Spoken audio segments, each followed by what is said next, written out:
The participants, all Colombians, seem to have a very positive image of their home country, linking it to its cultural and environmental diversity. They also show a good knowledge of the basic data of their country. The general idea of an inhabitant of the costa seems to be that of someone who loves fun but is also lazy. The people from the Región Andina are seen as simple, hardworking, and collect.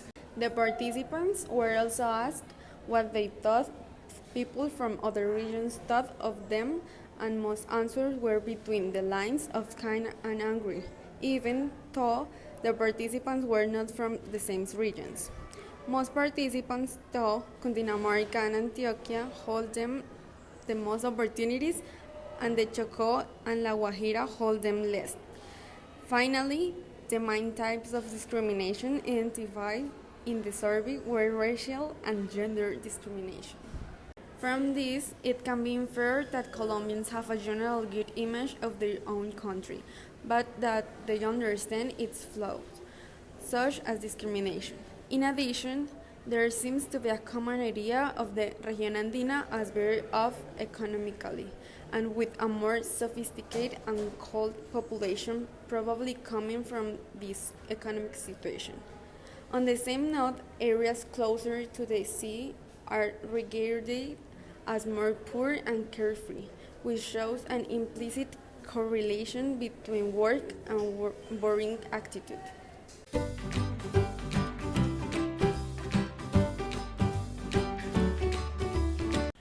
Regarding the international survey, in which we had the opportunity to get perspectives from different countries including Australia, Brazil, England, Germany, Belgium, Italy, Switzerland, Thailand, and the USA, 19 out of 23 participants expressed to have an overall positive image of Colombia, even though they are conscious of the stereotypes surrounding the country, like it being a dangerous place filled with drugs and violence.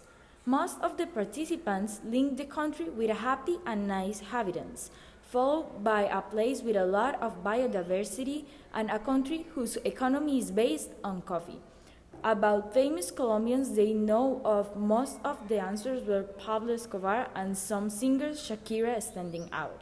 In conclusion, the participants had a positive view of Colombia, and even though we are conscious that 23 participants isn't a significant number to represent a total international perspective of Colombia, it is a good step to understand the points of view of other people around the globe.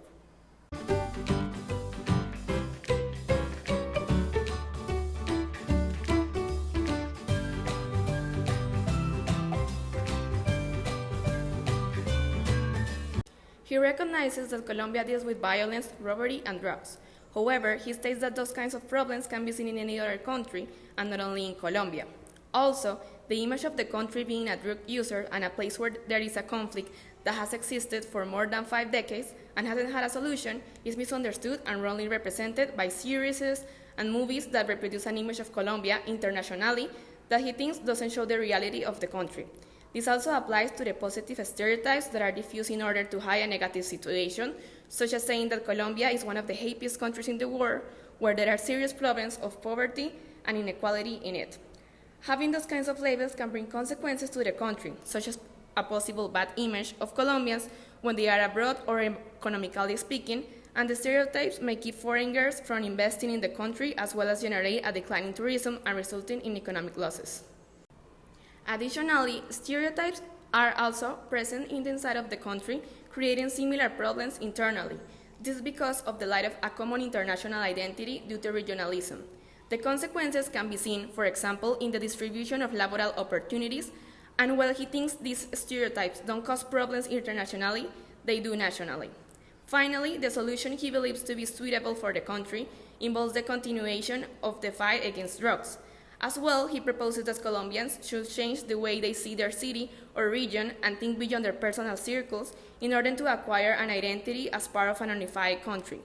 He shares the same view as Adela Cortina by supporting that an international ethic must be implemented among us so that exclusion, xenophobia, and laboral discrimination are rejected. Like this, he thinks that the international and national situations could be solved.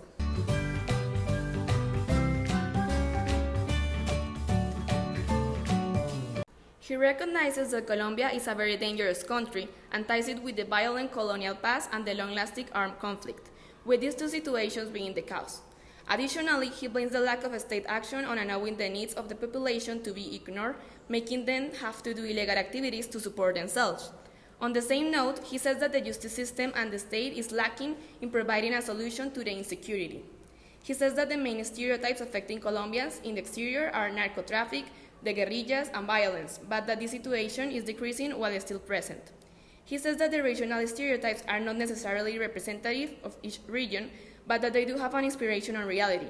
However, people must not be judged by this. Even so, these regional stereotypes have almost no impact on the exterior, as foreigners see Colombians as Colombians in general. Finally, he thinks that the solution is for Colombia to stop being split in parts and start seeing itself as a whole, and for the new generations to see their country in a different light and understand the dire necessity to end war. From this, it can be summarized that Colombia's violent present comes from a violent past, where the state didn't do enough. The power of stereotypes on the exterior is also decreasing. The solution, ending the war, means that the stereotypes won't disappear yet because they still have a reality that reflects what they are reproducing. And the change hasn't come yet, but it can come in the future through the youth.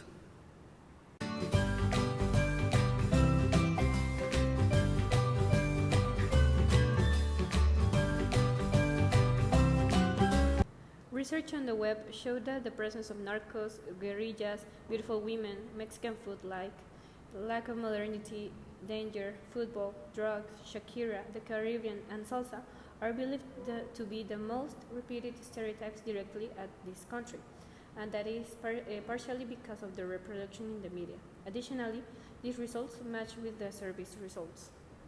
On the other hand, while it is the leading coca cultivator and important producer of opium poppy for heroin according to the CIA, Colombia is not the leading country in neither number of robberies, thefts, kidnappings, or homicides, as shown by the global economic data, and that it is actually well done the ranking list on kidnappings, contrary to what may be expected due to the armed conflicted situation. A look at foreign news platforms such as The Guardian, BBC News, Al Jazeera, and New York Times show that out of 10 news about Colombia in such international platforms, about 8 address topics about political environment of Colombia, drugs, and the armed conflict, and 2 addresses positive events.